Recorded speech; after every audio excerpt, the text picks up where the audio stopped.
মুহতারাম হাজিরিন, ৩ নাম্বার মানুষ মানুষকে ভালোবাসে নওয়ালিয়াতের কারণে, নওয়ালের কারণে, অনুগ্রহের কারণে। বলেন আমাদের নবী সাল্লাল্লাহু আলাইহি সাল্লামের অনুগ্রহ আমাদের উপর কম না বেশি? কম না বেশি? মুহতারাম হাজিরিন, আমাদের নবী শুধু ওমা আরসালনাকা ইল্লা রাহমাতাল লিল আলামিন। আল্লাহ বলেন, ওগো নবী, আমি আপনাকে সারা পৃথিবীবাসীর জন্য রহমত করে প্রেরণ করেছি। সুবহানাল্লাহ। আল্লাহর নবী শুধু আমাদের জন্যই রহমত না, আল্লাহর নবী মুমিনদের জন্যই রহমত না, বরং আমার আপনার নবী কাফেরদের জন্য রহমত। সুবহানাল্লাহ বলি। আল্লাহর নবী আল্লাহকে বলেছেন, গো আল্লাহ, আমি জীবিত থাকা অবস্থায় আমার উম্মতকে গুনাহের কারণে একেবারে সমূলে আল্লাহ তাআলা পূর্বের অনেক জাতিকে আল্লাহ তাআলা সমূলে ধ্বংস করে দিয়েছেন গুনাহের কারণে। ঠিক কি ঠিক না? আদ জাতি, সামুদ জাতি, এই সমস্ত আরো অনেক জাতি আছে যাদেরকে আল্লাহ তাআলা পুরা কওম সহ আল্লাহ তাআলা ধ্বংস করে দিয়েছেন। আল্লাহর নবী সাল্লাল্লাহু আলাইহি সাল্লাম আল্লাহ তাআলার কাছে দোয়া করছে, ওগো আল্লাহ, আমার কওমকে, আমার জাতিকে গুনাহের কারণে একেবারে একসাথে আপনি ধ্বংস করে দিয়েন না। আল্লাহর নবীর এই দুয়ার কারণে, এই অনুগ্রহের কারণে আজকে আমরা গুনাহ করার পরেও আল্লাহর জমিনের মধ্যে বুক ফুলায়া হাঁটি, আল্লাহর নবীর আদর্শ না মাইনা আল্লাহ তাআলার নাফরমানি কইরা, আল্লাহ তাআলার নাফরমানি করে দুনিয়ার মধ্যে বুক ফুলায়া চলি। এরপরেও আল্লাহ তাআলা আমাদেরকে ধ্বংস করেন না। কার কারণে বলেন? কার কারণে? আমাদের নবীর কারণে, নবীর অনুগ্রহের কারণে। বলেন, এরকম অনুগ্রহশীল মানুষ দুনিয়ার মধ্যে পাবে? সম্ভব? তাহলে মুহতারাম হাজিরিন, অনুগ্রহের কারণে যদি মানুষ মানুষকে ভালোবাসতে পারে, অনুগ্রহের কারণে যদি মানুষকে ভালোবাসতেই হয়, তাহলে সবার আগে ভালোবাসতে হবে আমার আপনার নবীকে। সুবহানাল্লাহ। মুহতারাম হাজিরিন, ৪ নাম্বার করাবিয়াত। করাবাতের কারণে, নিকটাত্মীয়তার কারণে, নৈকট্যের কারণে মানুষ মানুষকে ভালোবাসে, সম্পর্কের কারণে মানুষ মানুষকে ভালোবাসে। মুহতারাম হাজিরিন, এমন একটা সময় আসবে, আল্লাহ তাআলা কুরআনুল হাকিমের মধ্যে বলেন, আল্লাহ তাআলা কুরআনুল হাকিমের মধ্যে আল্লাহ তাআলা জানায় দিবেন, ইয়াউমা ইয়াফিরুল মারউ মিন আখিহি ওয়া উম্মিহি ওয়া আবি ওয়া সাহিবাতিহি ওয়া বানিহি।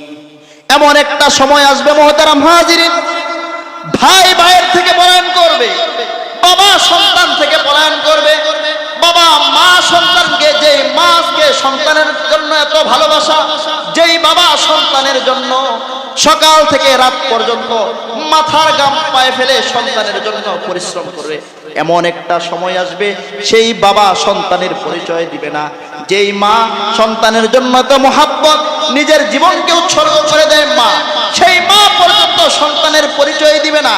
এমন একটা সময় আসবে মুহতারাম হাজিরিন, ওই সময় আমার আপনার নবী আমাদেরকে ভুলবেন না। সুবহানাল্লাহ বলি।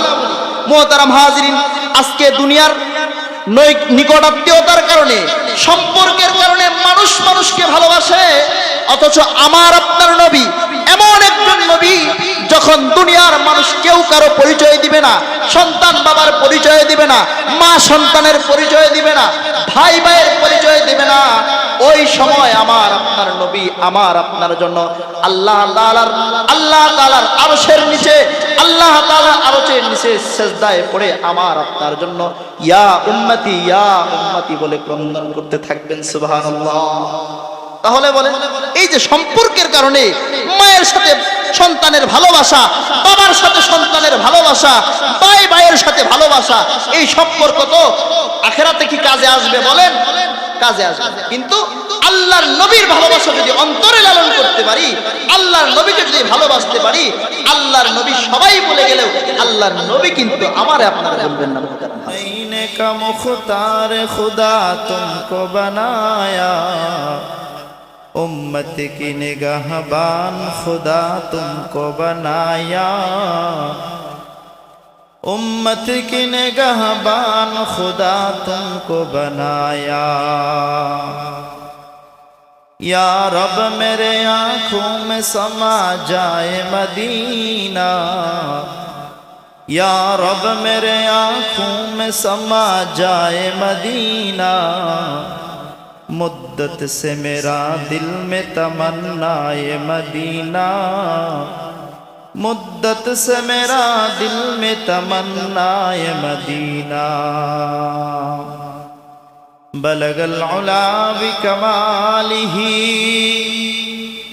कशफत दुजा बिजमालिही, हसनत जमीउ खिसालिही, सल्लु अलैहि व आलिही। रहे मेरे मस्कन हवाले काबा,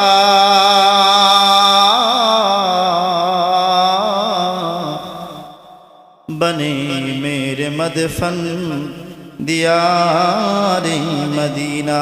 बलगल उला बिकमालिही कशफत दुजा बिजमालिही, हसनत जमीउ खिसालिही, सल्लु अलैहि व आलिही। तुमी एकदिन জেনে যাবে আমার জানাজা হয়েছে পড়া, তুমি একদিন জেনে যাবে আমার জানাজা হয়েছে পড়া। সেদিন তুমি খুদার কাছে বলো, সেদিন তুমি খুদার কাছে বলো, শেষ বিচারে যেন পড়ি না ধরা। তুমি একদিন জেনে যাবে আমার জানাজা হয়েছে পড়া। এই মাহফিল, আজকের এই মাহফিল আমার আপনার কাছে ছোট্ট মনে হলেও কিন্তু এই মাহফিলের দাম। এই মাহফিল একদিন আমার আপনার যখন মৃত্যু হয়ে যাবে, আমার আপনার যখন এই দুনিয়ার মাঝে যখন আমি আপনি থাকবো না, তখন এই মাহফিলের মধ্যে বসে একবার সুবহানাল্লাহ আলহামদুলিল্লাহ বলার সবগুলো যখন আমার সামনে পেশ করা হবে, আমি আপনি অবাক হয়ে যাব যে এত সওয়াবের কাজ তো আমি করি নাই, এত সওয়াবের কাজ আমি করি নাই। এত বড় নেকি, বিশাল নেকি আমার আপনার সামনে যখন পেশ করা হবে, আমি আপনি অবাক হয়ে যাব, জিজ্ঞাসা করব এত বিশাল আমল, এত বিশাল আমল, এত বড় ফজিলতের কাজ তো আমি করি নাই। তখন আমার আপনার সামনে বলা হবে, ওই যে দুলমা মাদ্রাসার সামনে মাহফিলের প্যান্ডেলের মধ্যে বসে একবার সুবহানাল্লাহ একবার আলহামদুলিল্লাহ বলেছিলাম, এই একবার সুবহানাল্লাহর ফজিলত এইটা, একবার আলহামদুলিল্লাহর ফজিলত এইটা। বলেন যারা বাহিরে ঘুরতেছি তারা কি এই ফজিলত পাবো? পাবো। মুহতারাম হাজিরিন, এই মাহফিল আল্লাহ তাআলার নিয়ামত, আল্লাহ তাআলার নিয়ামত। এই নিয়ামতের শুকরিয়া যদি আমরা না করতে পারি, এই নিয়ামত আল্লাহ তাআলা আমাদের কাছে রাখবেন না। আমার আল্লাহ তাআলা বলেন, লা ইন শাকারতুম লা আযীদান্নাকুম। বান্দা, আমি আল্লাহ তাআলা তোমার যে নিয়ামত দিয়েছি, যেই নিয়ামত আমি আল্লাহ তাআলা তোমাকে দিয়েছি, বান্দা যদি এই নিয়ামতের শুকরিয়া আদায় যদি তুমি করো, লা আযীদান্নাকুম, বান্দা আমি তোমার নিয়ামত বাড়ায় দিব। সুবহানাল্লাহ বলি। আর যদি বান্দা এই নিয়ামতের শুকরিয়া আদায় না করিস, এই নিয়ামতকে যদি তুই গনিমত না মনে করিস, ওয়ালা ইন কাফারতুম, তুই যদি শুকরিয়া আদায় না করিস, ইন্না আযাবি লাশাদীদ, আমার আল্লাহ তাআলা বলেন, বান্দারে এই নিয়ামত কিন্তু আমি তোর কাছে আর রাখবো না। আমি আল্লাহ তাআলা তোর থেকেই নিয়ামত ছিনিয়ে নিব। আমরা কি চাই আল্লাহ তাআলা আমাদের কাছে নিয়ামত ছিনিয়ে নেয়? চাই না। মুহতারাম হাজিরিন, এরকম একটা দুইটা নয়, একটা দুইটা নিয়ামত নয়, আমার আল্লাহ তাআলা আমাকে আপনাকে এত অধিক পরিমাণ নিয়ামত আল্লাহ তাআলা দিয়েছেন। বান্দাকে যদি আল্লাহ তাআলা বলেন, বান্দা কিয়ামত পর্যন্ত তোর হায়াত আমি বাড়িয়ে দিলাম, আর শুধু তোর কাজ হলো একটাই, আর তোর কোনো কাজ নাই, কিয়ামত পর্যন্ত বান্দা আমি আল্লাহ তাআলার নিয়ামত, আমি আল্লাহ তাআলার নিয়ামত গুলো তুই শুধু গণনা করবি, গণনা করবি, গণনা করবি। এরপরেও বান্দা তুই আমি আল্লাহ তাআলার নিয়ামত গুলো গণনা করে শেষ করতে পারবি না। আল্লাহ তাআলা বলেন, ওয়া ইন তাউদ্দু নিয়ামাতাল্লাহ ওয়া ইন তাউদ্দু নিয়ামাতাল্লাহি লা তুহসুহা। বান্দা আমি তোরে যে নিয়ামত দিয়েছি এই নিয়ামত গণনা করে শেষ করতে পারবি না। পারবেন? পারবেন? সম্ভব। নিয়ামত গণনা করে শেষ করা যাবে না। এরকম শুধু একটা নিয়ামতের কথা বলি, একটা নিয়ামতের কথা বলি।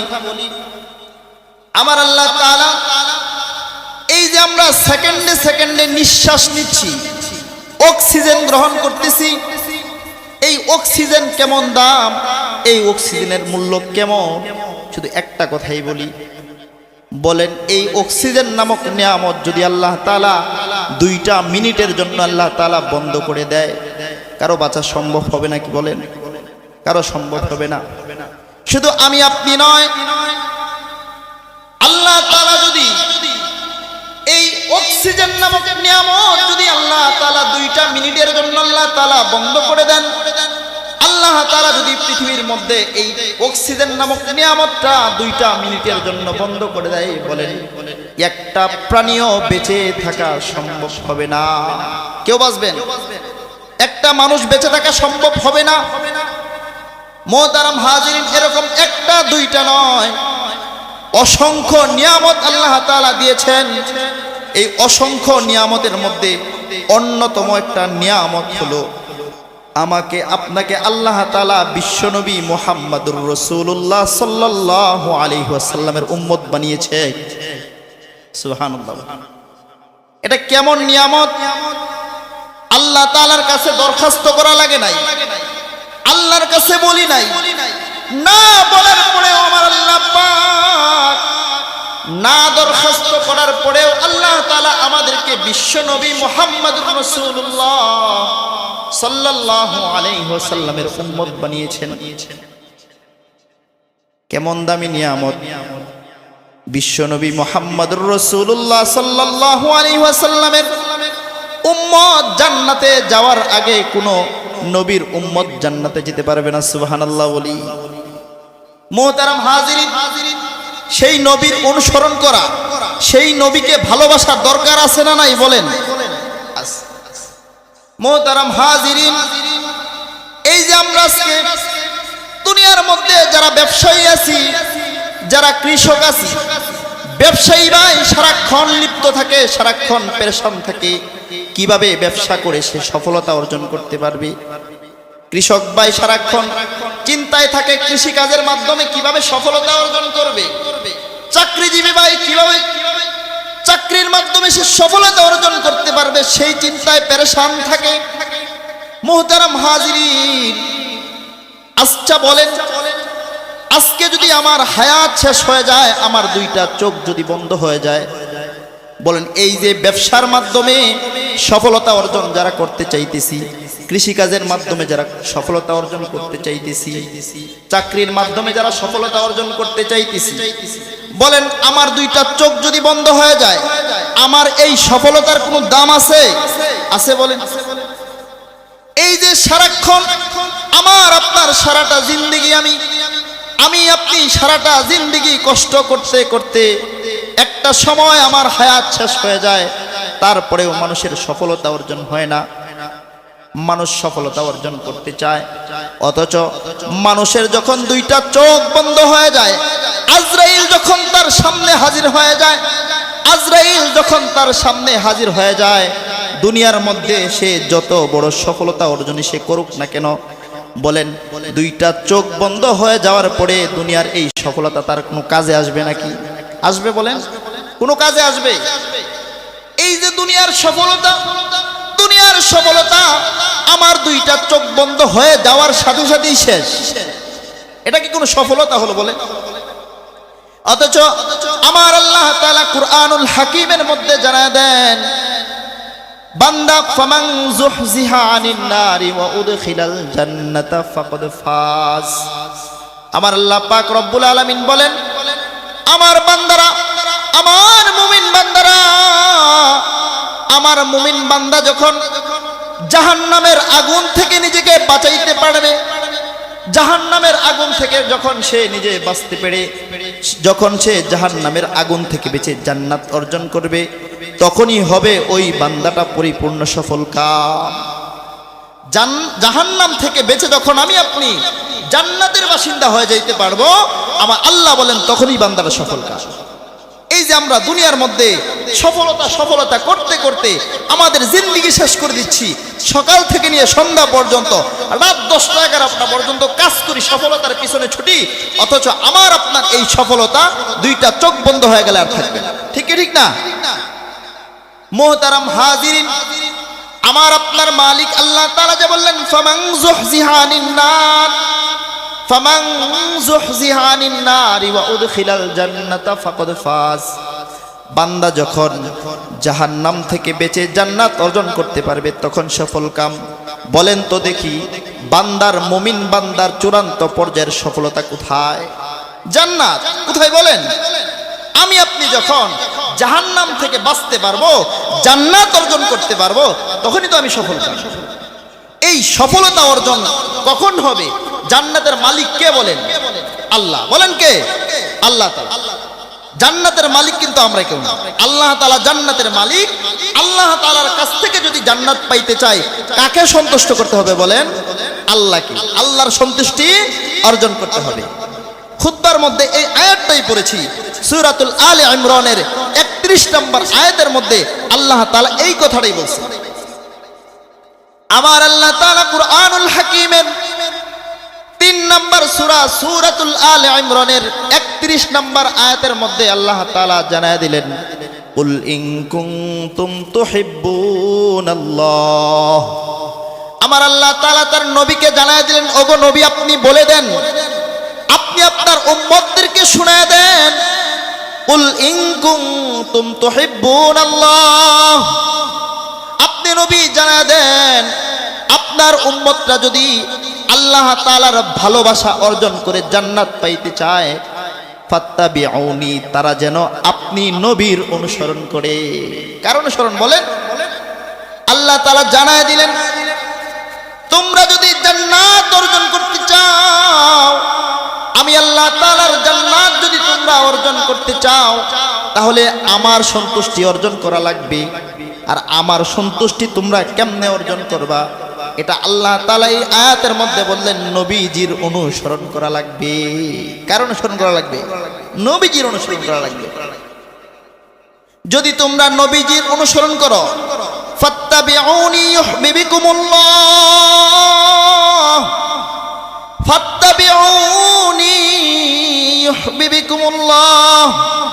যদি তোমরা নবীজি সাল্লাল্লাহু আলাইহি ওয়াসাল্লামের পরিপূর্ণ অনুসরণ করতে পারো, নবীজির যদি অনুসরণ করতে পারো, তাহলে তোমরা আল্লাহ তাআলার ভালোবাসা পেয়ে যাবা। সুবহানাল্লাহ, বলি সুবহানাল্লাহ। আর আল্লাহ তাআলার ভালোবাসা যারা পেয়ে যায়, তার লা খাউফুন আলাইহিম ওয়ালা হুম ইয়াহজানুন। দুনিয়া বলেন, আখিরাত বলেন, কোথাও তার কোনো টেনশন নাই, কোনো পেরেশানি নাই। এই যে আল্লাহর নবীর অনুসরণ কিভাবে করবে? সাহাবায়ে কেরাম রাদিয়াল্লাহু আনহু, সাহাবায়ে কেরাম রাদিয়াল্লাহু আনহু আল্লাহর নবীর ভালোবাসা অর্জন করে, আল্লাহর নবীর অনুসরণ করে, আল্লাহর নবী সাল্লাল্লাহু আলাইহি ওয়াসাল্লামের অনুকরণ করে সাহাবায়ে কেরাম দুনিয়ার মধ্যে থাইকাই জীবিত অবস্থায় আল্লাহ পাকের জান্নাতের সুসংবাদ প্রাপ্ত হয়ে গেছেন। সুবহানাল্লাহ। কিভাবে? আল্লাহর নবীর অনুসরণ করে। কিভাবে অনুসরণ করেছেন সাহাবায়ে কেরাম। আল্লাহর নবীর একজন সাহাবী যার নাম হযরত আবু বকর সিদ্দিক রাদিয়াল্লাহু তাআলা আনহু, দুনিয়ার মধ্যে থাইকা হযরত আবু বকর দুনিয়ার মধ্যে থাইকা আল্লাহ পাকের জান্নাতের সুসংবাদ পেয়ে গেছেন। কেমনে পাইলেন আবু বকর? আল্লাহর নবী সাল্লাল্লাহু আলাইহি ওয়াসাল্লাম আবু বকরকে বলছেন, ও আবু বকর, হয়তো আল্লাহ তাআলার আদেশে হিজরত করা লাগতে পারে, আপনি প্রস্তুত থাকেন। এই কথা যখন আল্লাহর নবী আবু বকর সিদ্দিক রাদিয়াল্লাহু তাআলা আনহুকে বলছেন, এই কথা বলার অনেক দিন পরে, দীর্ঘদিন পরে একদিন রাতের বেলায় আল্লাহর নবী সাল্লাল্লাহু আলাইহি ওয়াসাল্লাম আবু বকর সিদ্দিক রাদিয়াল্লাহু তাআলা আনহুর ঘরের মধ্যে গিয়া, ঘরের দরজার মধ্যে গিয়া শুধু একটা মাত্র ডাক আবু বকরকে দিছে। গভীর রজনীতে শুধু একটা ডাক দিছে, দ্বিতীয় ডাকের প্রয়োজন হয় নাই। সাথে সাথে হযরতে আবু বকর সিদ্দিক রাদিয়াল্লাহু তাআলা আনহু দরজাটা খুইলা দিছে। আল্লাহর নবী সাল্লাল্লাহু আলাইহি ওয়াসাল্লাম বলেন, ওগো আবু বকর, এত গভীর রজনী, একটা ডাক দিলাম, দুইটা ডাকের প্রয়োজন হয় নাই, একটা ডাক দেওয়ার সাথে সাথে আপনি দরজাটা খুলে দিলেন, কাহিনী কি বুঝলাম না? আপনি কি ঘুমান নাই? হযরত আবু বকর সিদ্দিক রাদিয়াল্লাহু তাআলা আনহু বললেন, ওগো নবীজি, ওই যে দীর্ঘদিন আগে আপনি বলেছিলেন আবু বকর হিজরত করা লাগতে পারে, ওই দিন থেকে নিয়ে আজ পর্যন্ত আমি আবু বকর একটা বারের জন্য বিছানার সাথে পিঠ লাগায়া ঘুমাই নাই। সুবহানাল্লাহ। ওই যে আপনি বলছিলেন হিজরত করা লাগতে পারে, আপনি নবী আমার ঘরের সামনে আসবেন, রাত্রি বেলায় আপনি আমার কাছে আসবেন, আমি যদি নবী ঘুমায়া থাকি আর আপনি যদি আমার ঘরের সামনে এসে ডাক দেন, আমি যদি জাগতে না পাই, জাগ্রত হইতে না পারি, আপনি নবীর কষ্ট হবে। ওগো নবীজি, আপনি আমার দরজার সামনে দাঁড়ায় দাঁড়ায় কষ্ট করবেন, এই কষ্ট, আপনার কষ্ট আমি আবু বকর সহ্য করতে পারবো না। সুবহানাল্লাহ বলি, সুবহানাল্লাহ। আবু বকর সিদ্দিক রাদিয়াল্লাহু তাআলা আনহু এই জবাব যখন দিলেন, আল্লাহর নবী সাল্লাল্লাহু আলাইহি ওয়াসাল্লাম এত খুশি হয়ে গেলেন, এত খুশি হয়ে গেলেন। এর মধ্যেই খেন্তনা মুহতারাম হাজিরিন, হিজরতের রজনীতে আবু বকর সিদ্দিকের সাথে নিয়ে আল্লাহর নবী হাঁটতেছেন। হযরতে আবু বকর সিদ্দিক রাদিয়াল্লাহু তাআলা আনহু একবার আল্লাহর নবীর সামনে যায়, একবার পিছনে যায়, একবার ডানে যায়, একবার বামে যায়। আল্লাহর নবী সাল্লাল্লাহু আলাইহি ওয়াসাল্লাম আবু বকরকে ডাক দিয়ে বললেন, ওগো আবু বকর, আপনি একবার সামনে যান, পিছনে যান, ডানে যান, বামে যান, কারণ কি? হযরত আবু বকর সিদ্দিক রাদিয়াল্লাহু তাআলা আনহু বললেন, ওগো নবীজি, আমি যখন আপনার পিছনে হাঁটি তখন আমার মনে হয় সামনের দিক দিয়া মনে হয় কাফেররা আপনি নবীর উপর আক্রমণ করবে। এই কথা যখন আমার মনে হয়, আমি আর পিছনে থাকতে পারি না গো নবীজি, আমি সাথে সাথে দৌড় দিয়ে আপনার সামনে চলে যাই। সুবহানাল্লাহ। আবার যখন মনে হয় ডান দিক থেকে কাফেরদের তীরের আঘাত আপনি নবীর গায়ে লাগতে পারে, আমি যখন বামে হাঁটি তখন আমি আর বামে হাঁটতে পারি না, আমি সাথে সাথে দৌড় দিয়ে আপনার ডানে চলে আসি। আবার যখন ডানে হাঁটি মনে হয় বাম দিক থেকে কাফেররা আপনার উপর আক্রমণ করবে, এই কথা ভেবে আমি আপনি নবীর বাম দিকে চলে যাই। ওগো নবীজি, আমি আবু বকর দুনিয়ার মধ্যে বেঁচে থাকবো, আল্লাহর জমিনে হায়াতের জিন্দেগিতে বেঁচে থাকবো, আর আপনি নবীর গায়ে একটা ফুলের টুকা লাগবে, এইটা আমি আবু বকর জিন্দেগিতে সহ্য করতে পারবো না। সুবহানাল্লাহ। মুহতারাম হাজিরিন, এমনি আবু বকর, এমনিতেই আবু বকর দুনিয়ার মধ্যে থাইকা আল্লাহ তাআলার জান্নাতের সুসংবাদ পাই নাই। মুহতারাম হাজিরিন, এইভাবে আবু বকর সিদ্দিক রাদিয়াল্লাহু তাআলা সৌর পর্বত পর্যন্ত আল্লাহর নবীর সাথে গেলেন। সৌর পর্বত, ফজর হয়ে গেছে, সকাল ঘনিয়ে আসতেছে, ভোর হয়ে যাচ্ছে। তখন আল্লাহর নবী আবু বকরকে বললেন, আবু বকর, আর সামনে যাওয়া যাবে না, এই সৌর পর্বতের মধ্যে আমাদেরকে আশ্রয় গ্রহণ করতে হবে। বিশাল উঁচা পাহাড়, আবু বকর বলেন, নবীজি আমি আপনাকে অনেক কষ্ট আপনি করেছেন, সুতরাং আমি আপনাকে হেঁটে হেঁটে এই পাহাড় উঠতে দিব না। সুবহানাল্লাহ। আবু বকর বললেন, নবী আপনি আমার কাঁধে উঠেন, আমি আবু বকর আপনাকে কাঁধে কইরা ওই পাহাড় উপরে উঠায় দেই। আল্লাহর নবীকে সাল্লাল্লাহু আলাইহি ওয়াসাল্লামকে আবু বকর কাঁধের মধ্যে নিয়ে ওই সৌর পর্বতের মধ্যে আল্লাহর নবীকে সাথে নিয়ে আবু বকর উঠলেন। শুধু তাই নয় মুহতারাম হাজিরিন, গুহার সামনে গিয়ে নবীজিকে বললেন, আবু বকর ওগো নবীজি আপনি একটু বসেন, আপনি একটু বিশ্রাম নেন, আগে আমি গর্তের ভিতরে যাই, গুহার মধ্যে আমি আগে যাব, দেখব, আগে গিয়ে দেখব গুহার মধ্যে কোনো বিষধর কোনো সাপ, কোনো ভয়ঙ্কর কোনো প্রাণী আছে নাকি, আগে আমি গুহাটা পরিষ্কার করে নেই, এরপরে আপনি নবী যাবেন। আল্লাহর নবীর সাহাবী আবু বকর আগে গেলেন, গিয়া আবু বকর সিদ্দিক রাদিয়াল্লাহু তাআলা আনহু দেখলেন অনেকগুলা ছিদ্র দেখা যায়, গর্ত দেখা যায়। আবু বকর সিদ্দিক নিজের পাগড়ি, নিজের চাদরটাকে টুকরা টুকরা কইরা ছিঁড়ে ছিঁড়ে ছিঁড়ে এই গুহার এই গর্তগুলার মুখ আবু বকর সিদ্দিক বন্ধ করলেন, কিন্তু একটা গর্তের মুখ বন্ধ করতে পারে নাই। আবু বকর সিদ্দিক রাদিয়াল্লাহু তাআলা আনহু যখন গুহাটা পরিষ্কার হয়ে গেছে, আল্লাহর নবীকে বললেন, ওগো নবীজি এখন আপনি আসতে পারেন, গুহা পরিষ্কার হয়ে গেছে। আল্লাহর নবী সাল্লাল্লাহু আলাইহি ওয়াসাল্লাম ভিতরে গেলেন, নবীজিকে বললেন, আবু বকর সিদ্দিক বললেন, ওগো নবীজি আপনি অনেক ক্লান্ত হয়ে গেছেন, আমার রানের উপরে আপনি মাথা দিয়ে আপনি শুয়ে বিশ্রাম করেন। আল্লাহর নবী সাল্লাল্লাহু আলাইহি ওয়াসাল্লাম শুয়ে ঘুমিয়ে পড়েছেন। ওই যে শুরুতেই বললাম অনেকগুলা গর্ত ছিল, সবগুলা গর্ত আবু বকর সিদ্দিক নিজের চাদর ছিঁড়া ছিঁড়ে ছিঁড়ে ছিঁড়ে ওই গর্তের মুখগুলা বন্ধ করেছেন, কিন্তু একটা গর্তের মুখ বন্ধ করতে পারেন নাই, কাপড় শেষ হয়ে গিয়েছে। এই জন্য আবু বকর সিদ্দিক রাদিয়াল্লাহু তাআলা আনহু নিজের পা দিয়া ওই গর্তের মুখ বন্ধ করে রাখছে। আল্লাহর নবী সাল্লাল্লাহু আলাইহি ওয়াসাল্লাম ঘুমাচ্ছেন, হঠাৎ একটা বিষধর সাপ আবু বকর সিদ্দিক রাদিয়াল্লাহু তাআলা আনহুর পায়ের মধ্যে দংশন করেছে, কামড় দিয়েছে। আবু বকর সিদ্দিক বিষের যন্ত্রণায় ছটফট করতেছে, ছটফট করতেছে। আবু বকর সিদ্দিক নড়াচড়া করেন না, বলেন আমি যদি নড়াচড়া করি আমার নবী আরাম নেই, আমার নবী শান্তিতে ঘুমাচ্ছেন, আমি যদি একটু নড়াচড়া করি বিষের যন্ত্রণায় ছটফট করতেছে, কিন্তু আল্লাহর নবীর ঘুম আবু বকর ভাঙান নাই। সুবহানাল্লাহ। নিজের অজান্তে আবু বকর সিদ্দিক রাদিয়াল্লাহু তাআলা আনহুর চোখ দিয়ে এক ফোঁটা পানি আল্লাহর নবীর চেহারা মুবারকের মধ্যে পড়ে গেছে। পড়ার সাথে সাথে আল্লাহর নবী সাল্লাল্লাহু আলাইহি ওয়াসাল্লামের ঘুম ভেঙে যায়। ঘুম ভেঙে যাওয়ার পরে আল্লাহর নবী বললেন, আবু বকর কান্না করতেছেন কেন? আল্লাহর নবীকে আবু বকর সিদ্দিক বলেন, ওগো নবীজি আমার পায়ের মধ্যে হয়তো বিষধর সাপ দংশন করেছে, এই জন্য আমার চোখ দিয়া নিজের অজান্তেই পানি বের হচ্ছে। আল্লাহর নবী সাল্লাল্লাহু আলাইহি ওয়াসাল্লাম আবু বকরকে বললেন, আবু বকর আপনি আমাকে জাগাইলেন না কেন? আবু বকর সিদ্দিক বললেন, নবী আপনি অনেক ক্লান্ত ছিলেন, ক্লান্তির কারণে আপনি ঘুমাচ্ছেন, আমি চাই না আমি আবু বকর যতই কষ্ট করি কিন্তু আপনি নবীর আরামের ঘুম আমি ভাঙাতে চাই নাই। সুবহানাল্লাহ। আবু বকর এমনি হওয়া যায়।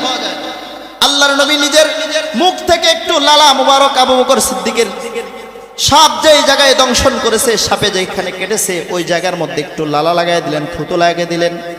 লাগানোর সাথে সাথে নবীজির মুজিজা স্বরূপ আল্লাহ তাআলা বিষটাকে পানিতে পরিণত করে দিয়েছেন। সুবহানাল্লাহ। মুহতারাম হাজিরিন, সাহাবায়ে কেরাম এমনিতেই দুনিয়ার মধ্যে থাইকা জান্নাতের সুসংবাদ পায় নাই। আল্লাহর নবীকে সাহাবায়ে কেরাম নিজেদের জীবনের চাইতে বেশি ভালোবেসেছে, নিজের জীবন থেকেও বেশি ভালোবেসেছে। যার কারণে সাহাবায়ে কেরাম আল্লাহ তাআলা সাহাবায়ে কেরামের সম্পর্কে আল্লাহ তাআলা বলেন, রাদিয়াল্লাহু আনহুম ওয়া রাদু আন। আল্লাহ তাআলা সাহাবায়ে কেরামের প্রতি, নবীর প্রতি ভালোবাসা থাকার কারণে, নবীর প্রতি নিজেদের জীবন উৎসর্গ করার কারণে আল্লাহ তাআলা তাদের ব্যাপারে সন্তুষ্টির ঘোষণা করে দিয়েছেন। আল্লাহ তাআলা দুনিয়ায় রাইখায় তাদেরকে জান্নাতের সুসংবাদ দিয়ে দিয়েছেন। সুবহানাল্লাহ। কেন হইল মুহতারাম হাজিরিন?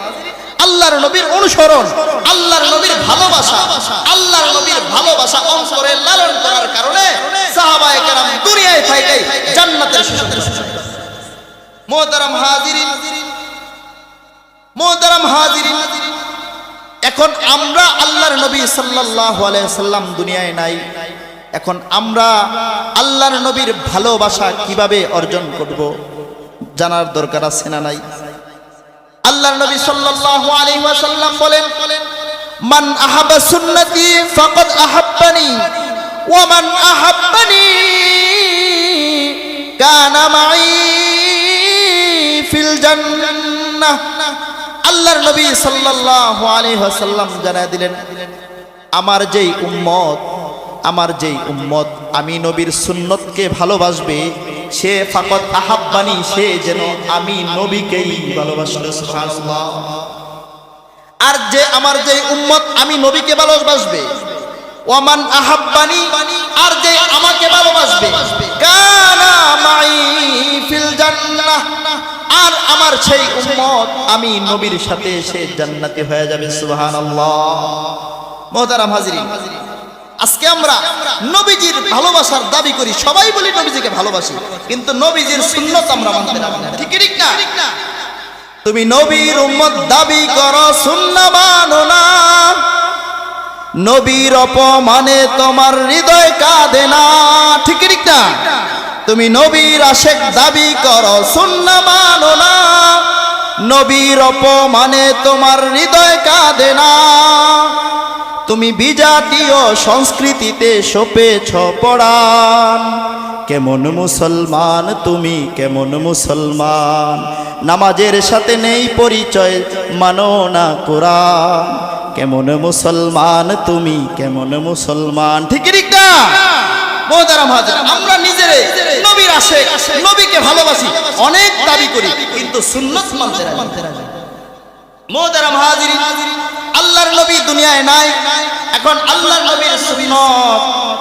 নবীর সুন্নত আমরা যারা আঁকড়ে ধরতে পারবো, আল্লাহর নবীর সুন্নতকে আমরা যদি ভালোবাসতে পারি, তাহলেই বোঝা যাবে আমি নবীকে ভালোবাসি।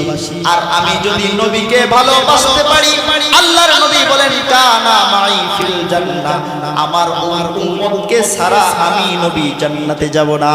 সুবহানাল্লাহ বলি। মুহতারাম হাজিরিন, এখন আমি যদি বলি নবীকে আমরা কেন ভালোবাসবো, জানা দরকার আছে না নাই? বললাম নবীকে ভালোবাসার দরকার, কিন্তু কেন ভালোবাসবো বলেন তো? দুনিয়ার মধ্যে মানুষকে ভালোবাসে কয় কারণে জানা আছে আপনাদের? না জানা থাকলে শুনেন, 4 কারণে মানুষ মানুষকে ভালোবাসে। দুনিয়ার মধ্যে মানুষকে কয় কারণে ভালোবাসে? 4টা কারণ।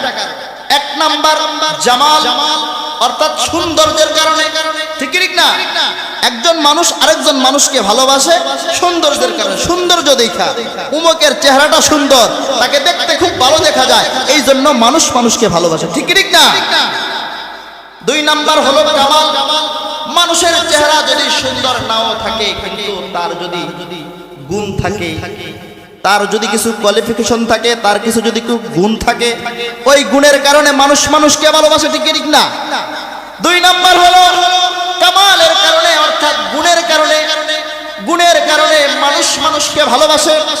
3 নাম্বার মানুষকে ভালোবাসে। 3 নাম্বার মানুষকে ভালোবাসে নাওয়াল, অর্থাৎ অনুগ্রহের কারণে।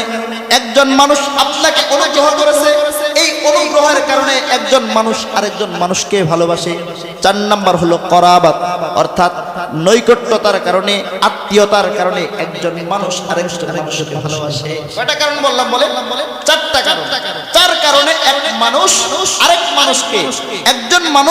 আরেকজন মানুষকে ভালোবাসে। কয়টা কারণে বলেন? 4টা কারণে। এর মধ্যে 1 নাম্বার কারণ কি? জামাল, সৌন্দর্যের কারণে। আচ্ছা বলেন, আল্লাহ তাআলার জমিনে, আসমানের নিচে, দুনিয়ার সূচনা লগ্ন থেকে কিয়ামত পর্যন্ত আল্লাহর নবীর চাইতে সুন্দর মানুষ আল্লাহ কি দুনিয়ার মধ্যে পাঠাইছেন কাউরে? বলেন।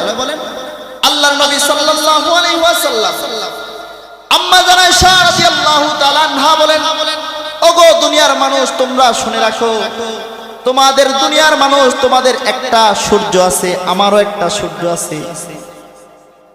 তোমাদের সূর্য উদয় হয় ভোরবেলায়, সকাল বেলায়, আর আমি আয়েশা সূর্য উদয় হয় এশার নামাজের পরে। সুবহানাল্লাহ বলি, সুবহানাল্লাহ। অর্থাৎ তোমাদের সূর্য হলো সকালবেলায় যে সূর্য তোমরা দেখো, আর আমি আয়েশার সূর্য হলো আমার নবী মুহাম্মদুর রাসূলুল্লাহ সাল্লাল্লাহু আলাইহি ওয়াসাল্লাম। মুহতারাম হাজিরিন,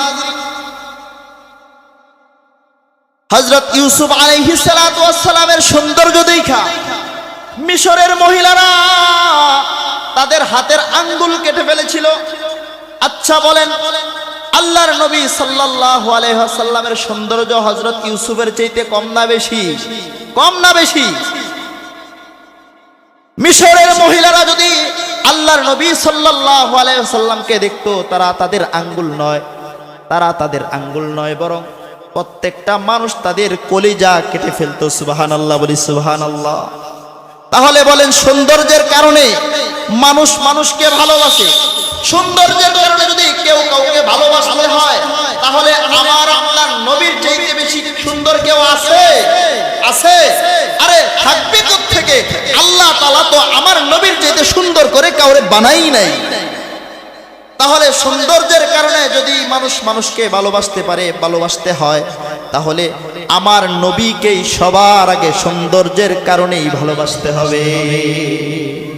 2 নাম্বার, কামাল, যোগ্যতার কারণে, গুণের কারণে। যোগ্যতা বলেন, আল্লাহর নবী সাল্লাল্লাহু আলাইহি ওয়াসাল্লামের যোগ্যতা কেমন ছিল? আবু জাহেল আল্লাহর নবীর সামনে এসে বলে, ও মুহাম্মদ, ও মুহাম্মদ, আমার হাতের মধ্যে এখন যদি আমার মুষ্টির ভিতরে কি আছে এইটা যদি তুমি বলতে পারো, আমি তাহলে তোমার উপর ঈমান আনবো। আমার মুষ্টির মধ্যে যেই জিনিসটা আছে না দেখা যদি তুমি বলতে পারো, আমি তোমার উপর ঈমান আনবো। আল্লাহর নবী সাল্লাল্লাহু আলাইহি ওয়াসাল্লাম বললেন, চাচা, আমি না বইলা যদি আপনার মুষ্টির ভিতরে যেই জিনিস আছে ওই জিনিস যদি নিজে বইলা দেয়, তাহলে বিশ্বাস করবেন নাকি? বলে, তাহলে তো আরো ভালোই হলো। তুমি না বইলা আমার হাতের মুষ্টির মধ্যে যেই জিনিস আছে ওইটা যদি বইলা দেয়, তাহলে আরো ভালো হইলো। আল্লাহর নবী সাল্লাল্লাহু আলাইহি ওয়াসাল্লাম হাতের দিকে ইশারা করে বললেন, হাতের মধ্যে যা আছে, আমি যদি সত্য নবী হয়ে থাকি তাহলে তুমি নিজে আমার ব্যাপারে সাক্ষ্য দিয়ে দাও। সুবহানাল্লাহ, বলি। মুহতারাম হাজিরিন, হাতের ভিতরের পাথর, আবু জাহেলের হাতের ভিতরের মুষ্টির মধ্যে যে পাথর ছিল, এই পাথর বলে, আল্লাহর কসম করে বলি, আপনি সত্য নবী। সুবহানাল্লাহ বলবেন না? সুবহানাল্লাহ, সুবহানাল্লাহ বলে কি লস আছে? লস আছে? আরে একবার সুবহানাল্লাহ বললে আসমান এবং জমিনের ফাঁকা জায়গা নেকের দ্বারা পরিপূর্ণ হয়ে যায়। সুবহানাল্লাহ। মুহতারাম হাজিরিন, একটা দুইটা এমন যোগ্যতা আল্লাহর নবীর থেকে মুজিজা প্রকাশ পায় নাই।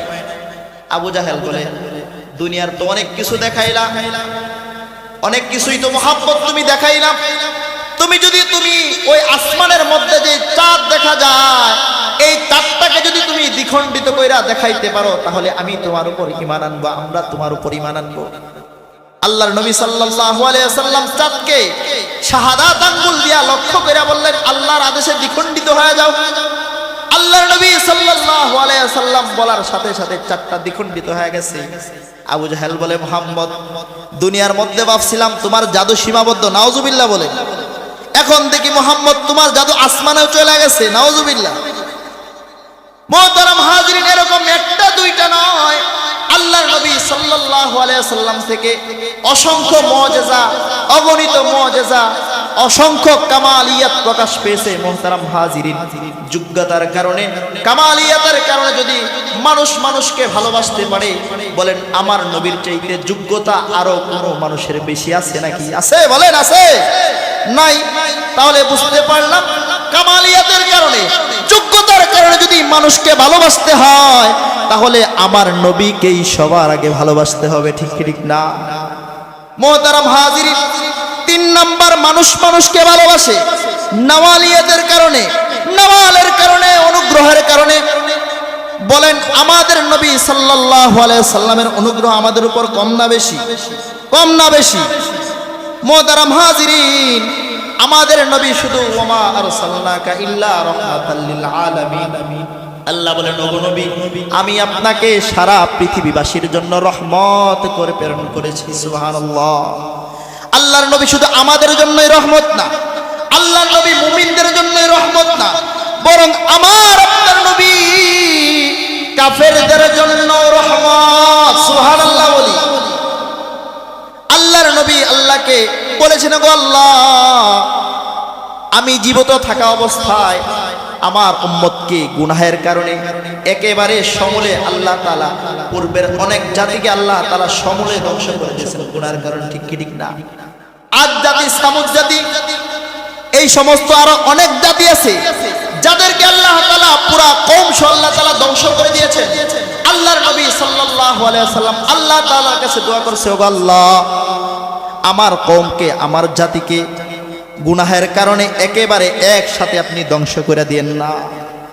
আল্লাহর নবীর এই দুয়ার কারণে, এই অনুগ্রহের কারণে আজকে আমরা গুনাহ করার পরেও আল্লাহর জমিনের মধ্যে বুক ফুলায়া হাঁটি, আল্লাহর নবীর আদর্শ না মাইনা আল্লাহ তাআলার নাফরমানি কইরা, আল্লাহ তাআলার নাফরমানি করে দুনিয়ার মধ্যে বুক ফুলায়া চলি। এরপরেও আল্লাহ তাআলা আমাদেরকে ধ্বংস করেন না। কার কারণে বলেন? কার কারণে? আমাদের নবীর কারণে, নবীর অনুগ্রহের কারণে।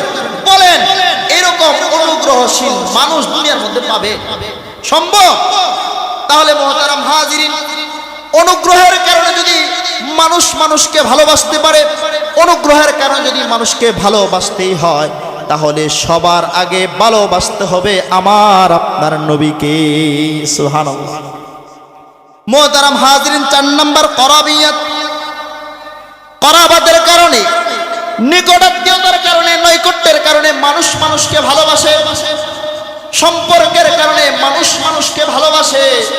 মুহতারাম হাজিরিন, এমন একটা সময় আসবে, আল্লাহ তাআলা কুরআনুল হাকিমের মধ্যে বলেন, আল্লাহ তাআলা কুরআনুল হাকিমের মধ্যে আল্লাহ তাআলা জানায় দিবেন, ইয়াউমা ইয়াফিরুল মারউ মিন আখিহি ওয়া উম্মিহি ওয়া আবি ওয়া সাহিবাতিহি ওয়া বানিহি। এমন একটা সময় আসবে মুহতারাম হাজিরিন, ভাই ভাইয়ের থেকে পলায়ন করবে, বাবা সন্তান থেকে পলায়ন করবে, বাবা মা সন্তানকে, যে মাকে সন্তানের জন্য এত ভালোবাসা, যেই বাবা সন্তানের জন্য সকাল থেকে রাত পর্যন্ত মাথার ঘাম পায়ে ফেলে সন্তানের জন্য পরিশ্রম করে, এমন একটা সময় আসবে সেই বাবা সন্তানের পরিচয় দিবে না। যেই মা সন্তানের জন্য তো মহাব্বত, নিজের জীবনকে উৎসর্গ করে দেয় মা, সেই মা পর্যন্ত সন্তানের পরিচয় দিবে না। এমন একটা সময় আসবে মুহতারাম হাজিরিন, ওই সময় আমার আপনার নবী আমাদেরকে বলবেন না। সুবহানাল্লাহ বলি। মুহতারাম হাজিরিন, আজকে দুনিয়ার নিকটাত্মীয়তার কারণে, সম্পর্কের কারণে মানুষ মানুষকে ভালোবাসে, অথচ আমার আপনার নবী এমন একজন নবী, যখন দুনিয়ার মানুষ কেউ কারো পরিচয় দিবে না, সন্তান বাবার পরিচয় দিবে না, মা সন্তানের পরিচয় দিবে না, ভাই ভাইয়ের পরিচয় দিবে না, ওই সময় আমার আপনার নবী আমার আপনার জন্য আল্লাহ তাআলার আরশের নিচে, আল্লাহ তাআলার আরশের নিচে সিজদায় পড়ে আমার আপনার জন্য ইয়া উম্মতি বলে ক্রন্দন করতে থাকবেন। সুবহানাল্লাহ।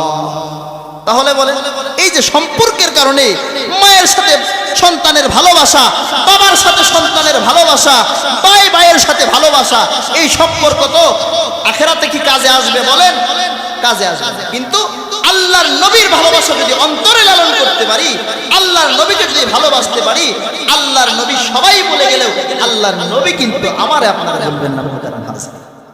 মুহতারাম হাজিরিন, তাহলে এই যে 4টা গুণের কারণে, 4টা কারণে মানুষ মানুষকে ভালোবাসে, এই 4 কারণে মানুষ মানুষকে ভালোবাসে, এই 4 কারণে মানুষ মানুষকে ভালোবাসে, এই 4টা গুণ বলেন আমার নবীর চাইতে বেশি আরো কারো মধ্যে আছে নাকি? আছে, আছে। তাহলে যদি বাসতে হয় নবীকেই ভালোবাসতে হবে। ঠিক কি ঠিক না? হে রাসূল, তোমায় ভালোবাসি অন্তরে শুধুই, মুখে না, জান্নাতের আশায় নয় হে রাসূল, জাহান্নাম কেউ ডরি না। সবাই আমিন বলি। তোমার ওই নাম শুনিলাম, এই চোখে দেখলাম না, এই সুর যদি শুনে থাকো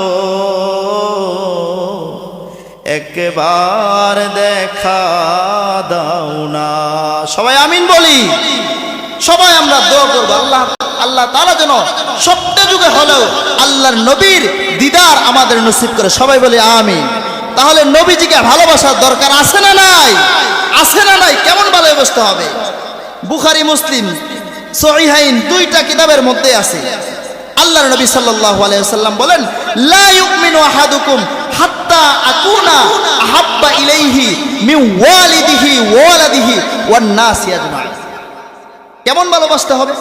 আল্লাহর নবী বলেন, আমি নবীর ভালোবাসা যদি তোমার বাবা মা, তোমার সন্তান, এমনকি তোমার নিজের জান থেকে, তোমার প্রাণ থেকে, তোমার নফসের থেকেও যখন যদি আমি নবীর ভালোবাসা তোমার কাছে বেশি না হয়, তাহলে তুমি পরিপূর্ণ মুমিন হইতে পারবে।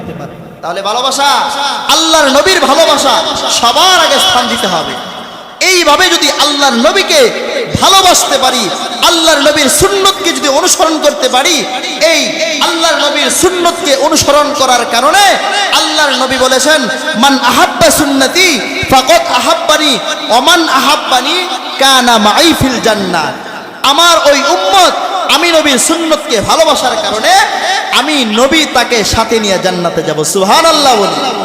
এখন মনে করতে পারি এই যে সুন্নত কঠিন কিছু বলেন, যেমন মনে করলেন আল্লাহর নবী সাল্লাল্লাহু আলাইহি ওয়াসাল্লাম সেই 1500 বছর পূর্বে আল্লাহর নবী সাল্লাল্লাহু আলাইহি ওয়াসাল্লাম বলে গিয়েছেন, আজকে আধুনিক বিজ্ঞান, চিকিৎসা বিজ্ঞান এই কথা মানতে রাজি যে আল্লাহর নবীর যে সুন্নাহগুলো আছে প্রত্যেকটাই বিজ্ঞানসম্মত। সুবহানাল্লাহ বলি।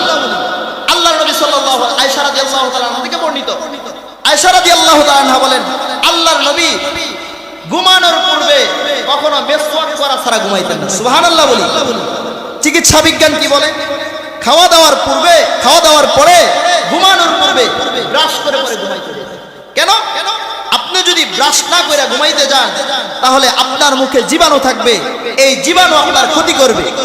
আর আল্লাহর নবী 1500 বছর পূর্বে বলছেন যে ঘুমানোর আগে তোমরা মেসওয়াক করে। সুবহানাল্লাহ বলি।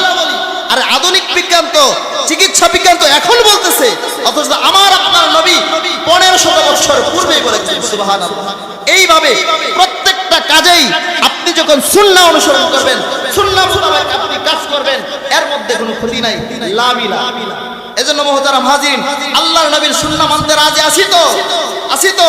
সাহাবায়ে কেরাম সুন্নাহর জন্য, সাহাবায়ে কেরাম একটা সুন্নাহ তাদের কাছ থেকে ছুটে যাবে কখনো সহ্য করতে পারতেন না, নিজের জীবন বিসর্জন দিয়ে দিতেন, কিন্তু আল্লাহর নবীর একটা সুন্নাত ছুটে যাবে এটা কখনো তারা বরদাস্ত করতে পারতেন না। এজন্য মুহতারাম হাজিরিন, সময় একেবারে সংক্ষেপ শেষ হয়ে আসছে, আজানেরও সময় হয়ে গেছে। ইনশাআল্লাহ যেই কথাগুলো বললাম আমরা প্রত্যেক কাজে, যেমন চলাফেরার মধ্যে আমরা মনে করি মসজিদে গেলে মনে হয়, আরে না, প্রত্যেকটা আপনার পরিবারের মধ্যে, আপনার সমাজের মধ্যে, রাষ্ট্রের মধ্যে সকল ক্ষেত্রে সুন্নাহ আছে না নাই বলেন? এইভাবে যখন আমি আপনি প্রত্যেকটা কাজের মধ্যে আল্লাহর নবীর সুন্নাহকে, আল্লাহর নবীর আদর্শকে আমি যখন সামনে রাখবো, দুনিয়া আখিরাত আমার কামিয়াব হয়ে যাবে। দুনিয়াতেও শান্তি, আখিরাতেও শান্তি। আল্লাহ তাআলা আমাদের প্রত্যেককেই আল্লাহর নবীর আদর্শ মেনে দুনিয়া এবং আখিরাতে শান্তি অর্জন করার তৌফিক দান করুন।